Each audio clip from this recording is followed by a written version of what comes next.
Hey, Chapel here, and today's going to be talking about Soulburn, which has been one of the most unique but also controversial spell designs for V-Rising. Soulburn was added during Gloomrot as a new spell to the Unholy Tree and introduced the new mechanics of Spell Block and Silence attached to a quick melee range cast that deals area effect damage to a fixed number of targets.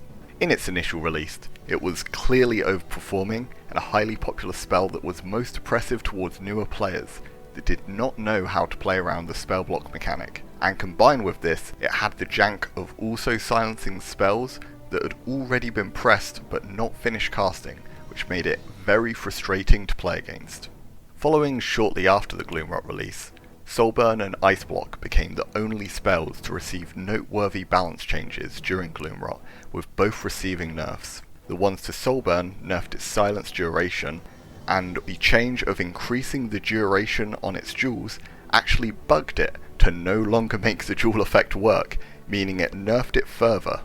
As a result of both this nerf and players improving at counterplaying Soulburn, the spell started to fall out of favour for a while, but then in later stages of Gloomrot, its popularity picked up again, since when used properly with aggressive play, it could be used to force unwinnable cooldown trades and was particularly oppressive when used in XV1 situation where you could outnumber the opponent and deny any response from the player whilst your teammates hit them.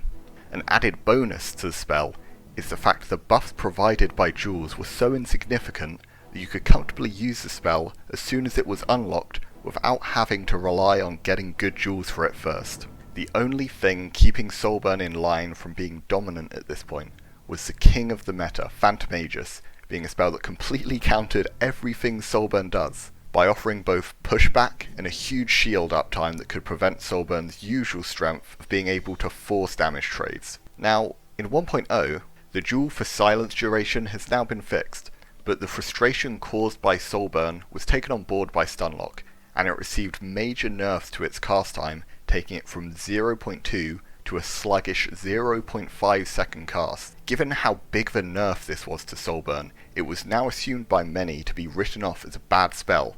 However, it's now shown to not be the case. So why is this? Well, aside from very minor power shifts caused by the recent patch, the main reason is that Soulburn destroys the current meta.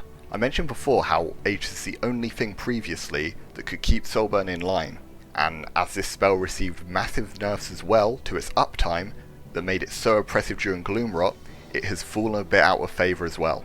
Although Aegis remains the biggest Soulburn counter, many players now opt out of it, instead favouring running two counters, but this in particular gets eaten alive by Soulburn.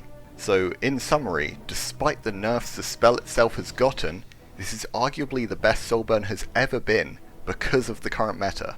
So if you're getting frustrated by running into double counter all the time, it's time to start playing Soulburn.